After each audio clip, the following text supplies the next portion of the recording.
আল্লাহ বলেন ইয়া আইয়ুহাল্লাযীনা আমানুস্তাঈনু বিস-সাবরি ওয়াস-সালাহ।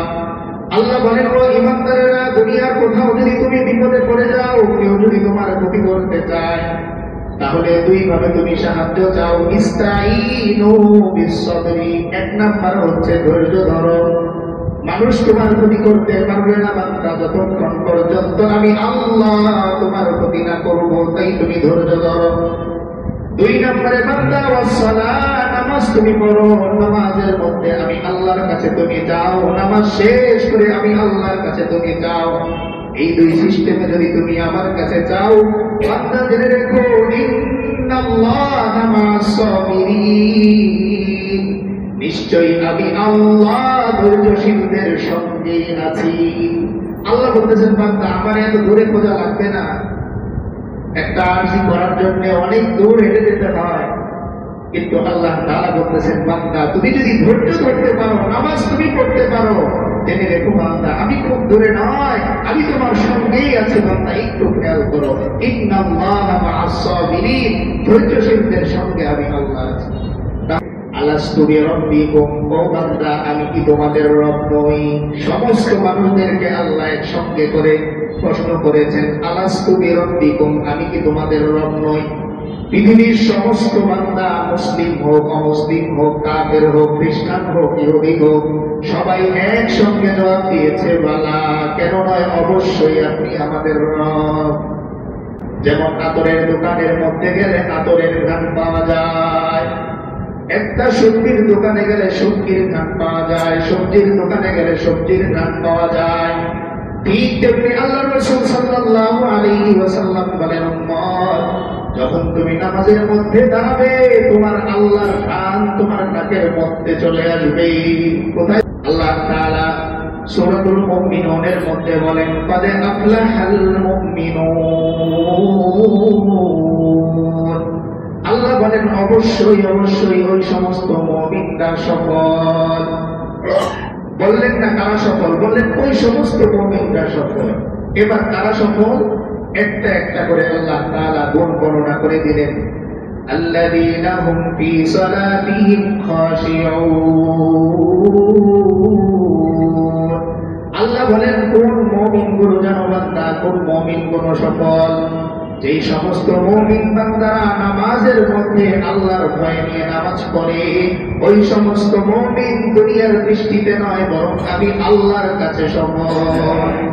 এই আয়াতের তেলাওয়াত আমরা শুনেছি, এই আয়াতকে সামনে রেখে আমরা কিছু কথা আলোচনা করার চেষ্টা করব যদি আল্লাহ তাআলা তৌফিক দান করেন। আমি যে আয়াত তেলাওয়াত করেছি, এই আয়াতের মধ্যে আল্লাহ তাআলা সফল মুমিনদের কথা বলেছেন যে কোন মুমিনগুলো সফল। তো এই ব্যাপারে আল্লাহ তাআলা সূরা মুমিনুন নামই দিয়েছেন এই সূরার, সূরা আল মুমিনুন, মুমিনদের সূরা, মুমিনদের নামে সূরা। আল্লাহ তাআলা সূরাতুল মুমিনুনের মধ্যে বলেন, ক্বাদ আফলাহাল মুমিনুন। আল্লাহ বলেন অবশ্যই অবশ্যই ওই সমস্ত মুমিনরা সফল। বললেন না কারা সফল, বললেন ওই সমস্ত মুমিনরা সফল। এবার কারা সফল একটা একটা করে আল্লাহ তাআলা গুণ বর্ণনা করে দিলেন। আল্লাযীনা হুম ফী সালাতিহিম খাশিউন।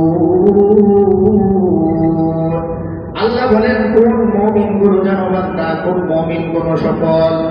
যেই সমস্ত মুমিন বান্দারা নামাজের মধ্যে আল্লাহর ভয় নিয়ে নামাজ পড়ে, ওই সমস্ত মুমিন দুনিয়ার দৃষ্টিতে নয় বরং আমি আল্লাহর কাছে সফল।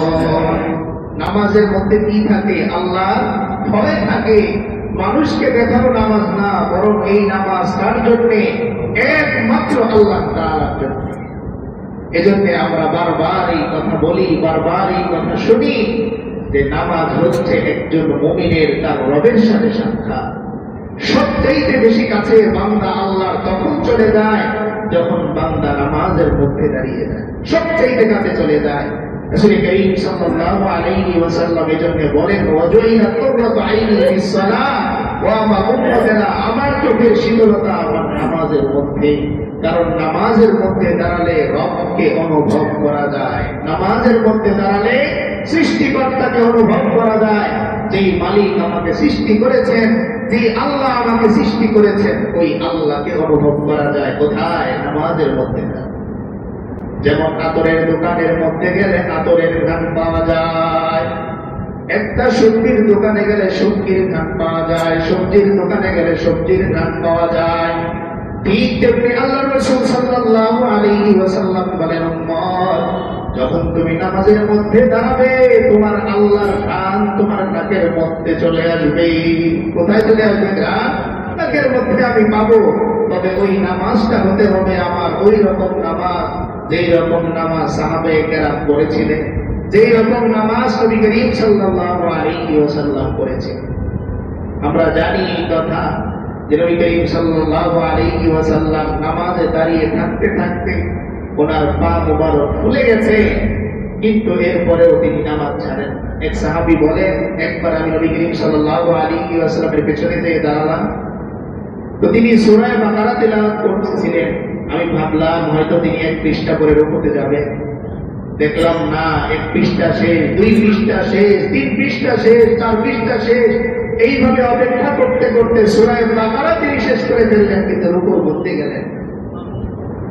আর আজকাল আমরা টার্গেট করে রাখি যে প্রথম রাকাত সূরা কাউসার দিয়ে পড়বো, আর দ্বিতীয় রাকাত সূরা ইখলাস দিয়ে পড়বো। নামাজ হয়ে যাবে, নামাজের কোনো মাসআলা না, কিন্তু মাসআলা প্রেমের মাসআলা। আমি যখন আমার মায়ের কাছে একটা চিঠি লিখি, কত কথা লিখি ওইখানে। আমি যখন আমার বাবার কাছে চিঠি লিখি, কত কথা লিখি সেইখানে, কত ব্যথা সেইখানে লিখি। এই জন্য মির্জা গালিব বলেছিলেন কত সুন্দর করে যে, ওহে গালিব, তোমার চাওয়া পাওয়া সব মানুষের কাছে বললে, আর অভিযোগগুলো খালি আল্লাহর কাছে বললে। আমার চাকরি দরকার, একজন মানুষের সাথে পরামর্শ করতেছে, কিন্তু অসুস্থ হওয়ার পর অভিযোগ করি কার কাছে? আল্লাহর কাছে। অথচ আমার চাওয়া, আমার পাওয়া, আমার অভিযোগ সব কিছু হবে কার কাছে? একমাত্র আল্লাহ তাআলার কাছে। আম্বিয়া আলাইহিস সালাম এজন্যই আল্লাহ তাআলার মুস্তাফা নির্বাচিত ছিলেন। কারণ নবীদের দোয়াগুলো যদি আমরা কোরআন খুলে দেখি, দেখবো নবীরা বলেন, রব্বি ইন্নী লিমা আনজালতা ইলাইয়া মিন খাইরিন ফাকির। নবী বলেন, রব্বি ইন্নী লিমা আনজালতা ইলাইয়া মিন খাইরিন ফাকির। ওগো আমার রব, আপনি যা আমার প্রতি নাযিল করেন এর প্রতি আমি মুখাপেক্ষী, দুনিয়ার কোন মানুষের প্রতি আমি মুখাপেক্ষী না। কে আমাকে টাকা দিবে, কে আমাকে খাওয়াবে, কে আমাকে থাকার জায়গা দিবে, আমি পরোয়া করি না। লিমা আনজালতা ইলাইয়া মিন খাইরিন ফাকির। আপনি আল্লাহ আমার প্রতি যা নাযিল করবেন, যে অনুগ্রহ করবেন, এর প্রতি আমি মুখাপেক্ষী। দোয়া করতেছি।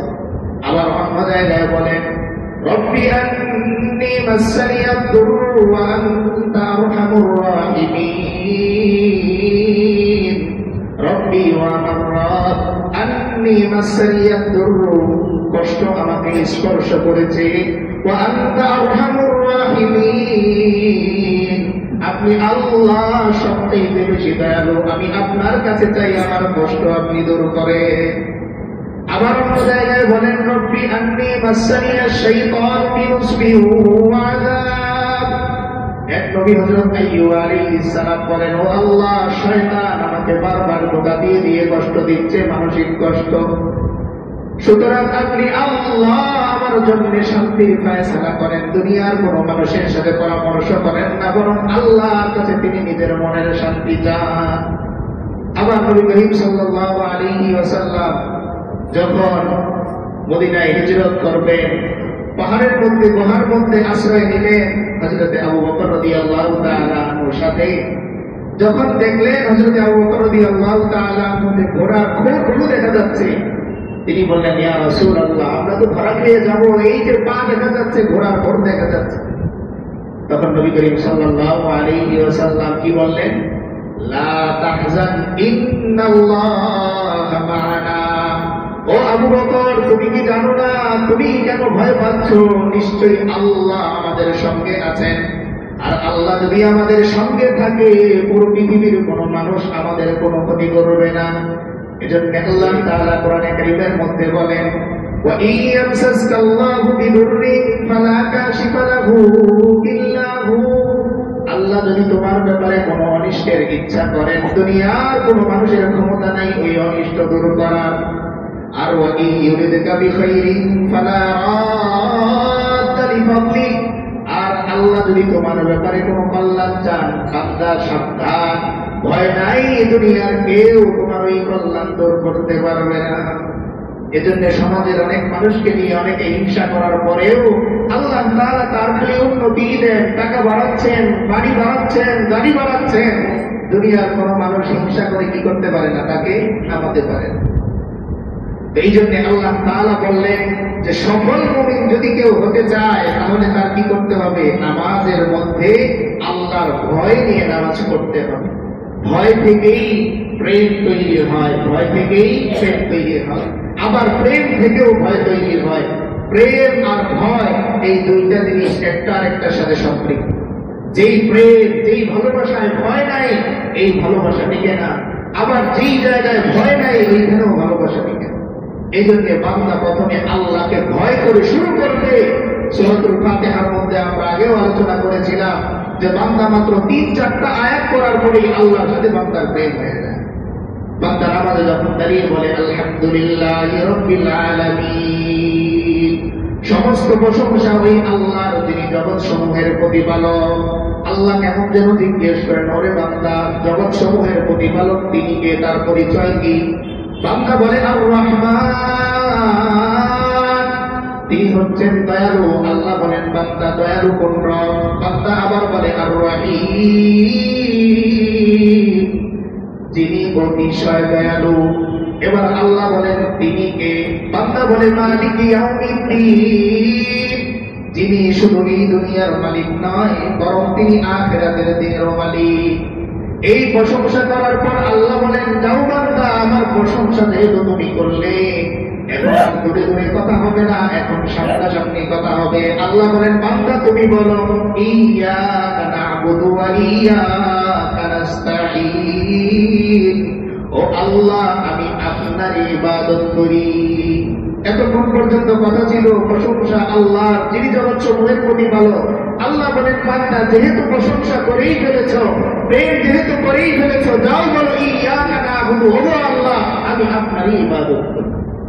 তুমি কখন হয়? যখন সম্পর্ক গভীর হয়ে যায়।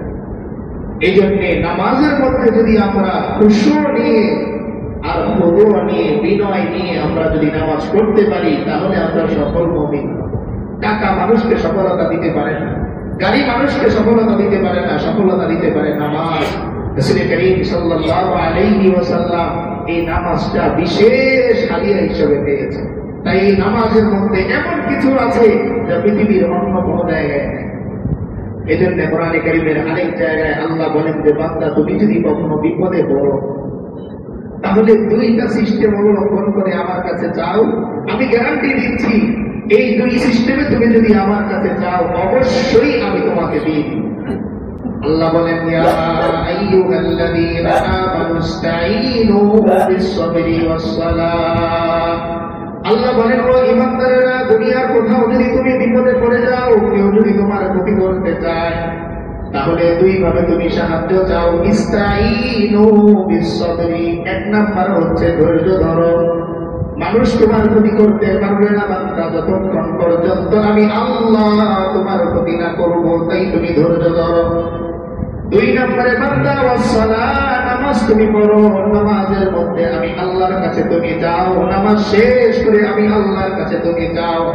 এই দুই সিস্টেমে যদি তুমি আমার কাছে যাও, বান্দা জেনে রেখো ইন্নাল্লাহা মা'আস-সাবিরিন, নিশ্চয়ই আমি আল্লাহ ধৈর্যশীলদের সঙ্গে আছি। আল্লাহ বলতেছেন বান্দা আমার এত দূরে খোঁজা লাগবে না। একটা আরজি করার জন্য অনেক দূর হেঁটে যেতে হয়, কিন্তু আল্লাহ তাআলা বলতেছেন বান্দা তুমি যদি ধৈর্য ধরতে পারো, নামাজ তুমি পড়তে পারো, জেনে রেখো বান্দা আমি খুব দূরে নয়, আমি তোমার সঙ্গেই আছি। বান্দা একটু খেয়াল করো, ইন্নাল্লাহা মা'আস-সাবিরিন, ধৈর্যশীলদের সঙ্গে আমি আল্লাহ আছি। তাহলে এক নম্বরে আমাদের নামাজটা ঠিক করতে হবে। এখন যদি আমি নামাজে নাই আসি, তো প্রেম হবে কোথেকে? দুনিয়ার মানুষের সাথেও যদি আপনি কথা দিয়ে দিয়ে কথা ভঙ্গ করেন, এই সম্পর্কটিকে খুব ভালোভাবে আপনাকে বলে গেল আগামী সপ্তাহে আমার বাসায় দাওয়াত, আপনি বললেন অবশ্যই আসবো, এরপরে গেলেন না। দ্বিতীয় সপ্তাহে আবার দাওয়াত দিল, আবারও কথা দিলেন, গেলেন না। তৃতীয় সপ্তাহে আবারও কথা দিলেন, গেলেন না। চতুর্থ সপ্তাহে আপনার নামটাই দাওয়াতের লিস্ট থেকে কেটে দিল। রূহ জগতে আমরা সকলেই আল্লাহ তাআলাকে রব হিসেবে স্বীকার করেছি কিনা?